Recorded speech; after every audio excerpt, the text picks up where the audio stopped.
दोस्तों नमस्कार, मैं हूं शैलेंद्र सिंह और आप देख रहे हैं हमारा YouTube चैनल शब्द शैलेंद्र सिंह। आज हम बात करेंगे आयशा आरिफ खान की।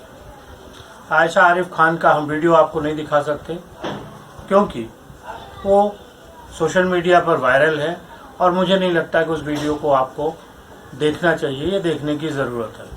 हाँ, हम उस संदेश को आपको बता सकते हैं और उसके ज़रिए हम एक सवाल उठा रहे हैं दहेज पर। आयशा की शादी हुई, उसके बाद उसके परिवार में विवाद हुआ। विवाद के बाद जैसे हर मुकदमे में होता है, मुकदमेबाजी शुरू हुई।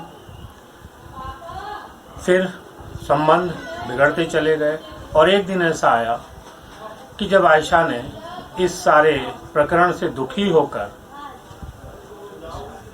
अहमदाबाद की साबरमती नदी में कूदकर आत्महत्या कर ली।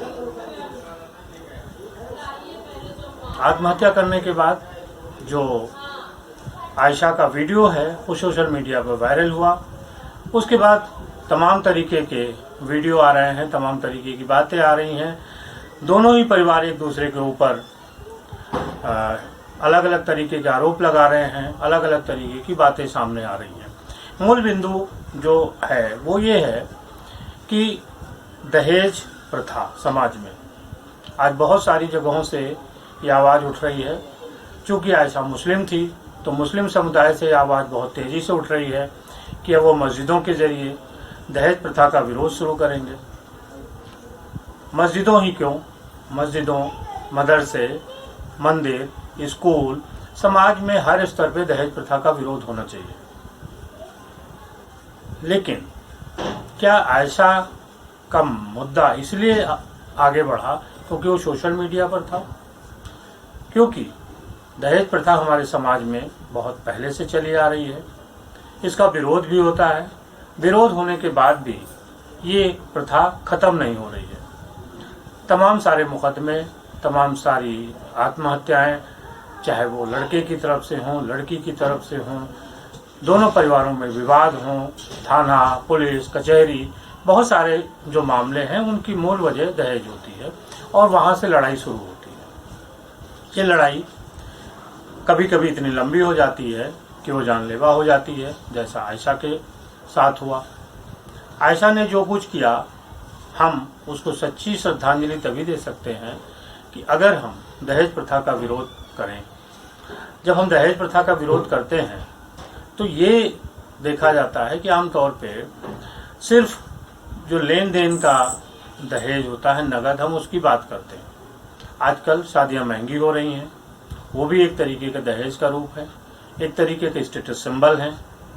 कोई 5 स्टार होटल में दावत देता है, कोई और बड़ी जगहों पे देता है, तमाम तरीके को उपहार चलते हैं, नगद भी चलता है। ये सब दहेज का एक रूप है जिसको अलग अलग तरीके से जोड़ा जाता है और ये कहीं न कहीं घर परिवार के ऊपर एक दबाव की तरफ से होता है, खासतौर से लड़की के माँ बाप पे। आयशा के बहाने एक बात पूरे समाज में, सोशल मीडिया में उठ रही है कि उसके जो वालिद थे, उसके जो पिता थे, उनको चाहिए था कि वो लड़की को कंप्रोमाइज़ कराने के बजाय उसकी ससुराल में अपने घर रख लेते। दोस्तों, कोई भी पिता ये नहीं चाहता कि उसकी बेटी का उसके परिवार में विवाद हो। वो अपने घर में क्यों नहीं रखना चाहता, ये कारण भी सोचना चाहिए। कारण क्या है कि यही समाज दबाव बनाता है। तलाकशुदा लड़की है, उस पर अलग तरीके का दबाव बनता है।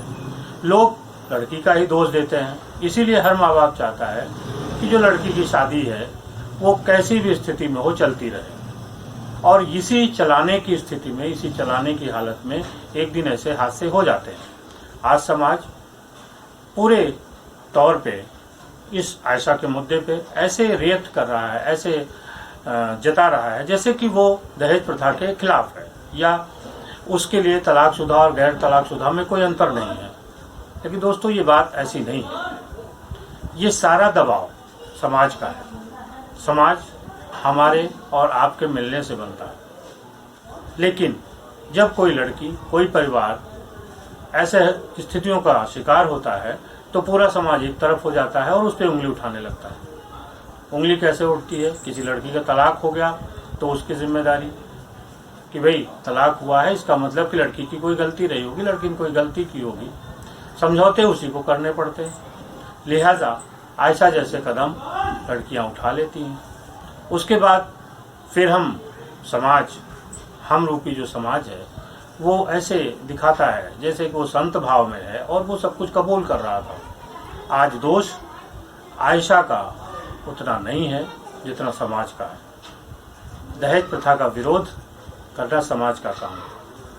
आप सिर्फ दहेज प्रथा का विरोध नहीं कर सकते, आपको दहेज प्रथा का विरोध करने के लिए इस सीमा तक आगे जाना चाहिए कि दहेज लेने और देने वालों का सामाजिक बहिष्कार हो। आप ऐसी दावतों का भी बहिष्कार करिए जो बहुत पैसे से आयोजित की जाती हैं।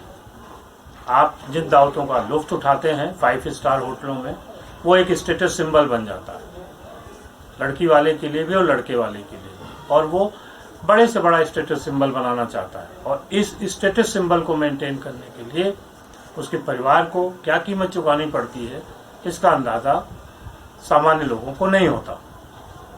जिन लोगों के पास पैसे हैं उनके ऊपर फर्क नहीं पड़ता, लेकिन वो एक लकीर खींच देते हैं और उस लकीर की पहुंच तक जाने के लिए, उस लकीर को छूने के लिए तमाम लोग अलग अलग तरीके के प्रयास करते हैं, जो एक तरीके से दहेज प्रथा को बढ़ावा देने वाला साबित होता है।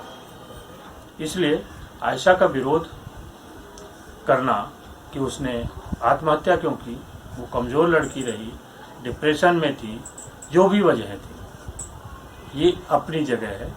लेकिन समाज को अपनी जिम्मेदारियों से मुंह नहीं चुराना चाहिए। समाज की जिम्मेदारी ये है कि वो दहेज प्रथा का विरोध करे। दहेज प्रथा के खिलाफ कानून सालों साल पहले बना, लेकिन उस कानून का दुरुपयोग ही हो रहा है। समाज में दहेज खत्म नहीं हुआ कानून बनने के बाद भी, दहेज के रूप बदले हैं। लेने और देने वाले हम आप लोग ही हैं। तो अगर हम आप नहीं बदलेंगे तो एक आयशा पे चर्चा करने से, एक आयशा पे इतनी सारी बातें करने का कोई फ़ायदा नहीं होगा। सोशल मीडिया पर वीडियो वायरल होने के बाद ये पूरा जो विषय है वो एक पानी की बुलबुले की तरह उठा ज़रूर है, लेकिन हम लोगों की जिम्मेदारी है कि ये पानी का बुलबुला एक तूफान बन के उठे और समाज में इस कुरीति को ख़त्म किया जा सके। मेरा उद्देश्य इतना है कि आयशा को भूल जाना इतना आसान नहीं है। समाज को चाहिए कि आयशा जैसी लड़कियों की मदद करे, उनके परिवारों की भी मदद करे और ऐसे घिनौने, घृणित और गलत काम करने वाले परिवारों के खिलाफ सामाजिक बहिष्कार का काम भी करे। दहेज प्रथा कोई एक परिवार, एक घर की बात नहीं है, एक समाज की बात नहीं है, एक धर्म की बात नहीं है। हर धर्म में है, हिंदू में भी है, मुस्लिम में भी है और तमाम दूसरी जगहों पर ही है। उसके रूप अलग अलग हैं। इन रूपों को सोचकर, समझकर और इनको ख़त्म करने का प्रयास करना चाहिए, यही मैं आपसे कहना चाहता हूँ। साथ ही साथ जो समस्या है कि हम मार्च माह में हैं, जो महिला सशक्तिकरण के लिए जाना जाता है, 8 मार्च को महिला दिवस है। आपको जानकारी होगी कि महिला दिवस 1921 से मनाया जाता है। इसके पहले ये 1909 से फरवरी के माह में मनाया जाता था, लेकिन 1921 के बाद ये 8 मार्च को मनाया जाता है। पूरी दुनिया में मनाया जाता है, भारत में भी इसकी बहुत सारी तैयारियां हो रही हैं, लेकिन इसी मार्च में, जिसे महिला सशक्तिकरण के नाम से जाना जाता है, ऐसा जैसी घटनाएं हो जाती हैं। क्या हम बिना इन कुरीतियों को हटाए, बिना इन कुरीतियों को ख़त्म किए महिलाओं का सशक्तिकरण कर सकते हैं? नहीं कर सकते। एक रिवाज की तरीके से हम सालों साल महिला दिवस मना सकते हैं, लेकिन महिला दिवस का जो औचित्य है वो पूरा नहीं होगा। औचित्य पूरा होने के लिए ज़रूरी है कि हम महिलाओं का सशक्तिकरण करें और ऐसी कुरीतियों के खिलाफ आवाज़ उठाएं। आप ज़रूर हमारी बात पर ध्यान दीजिएगा और आपके जो बातें हैं वो कमेंट बॉक्स में लिखिए। बहुत शुक्रिया।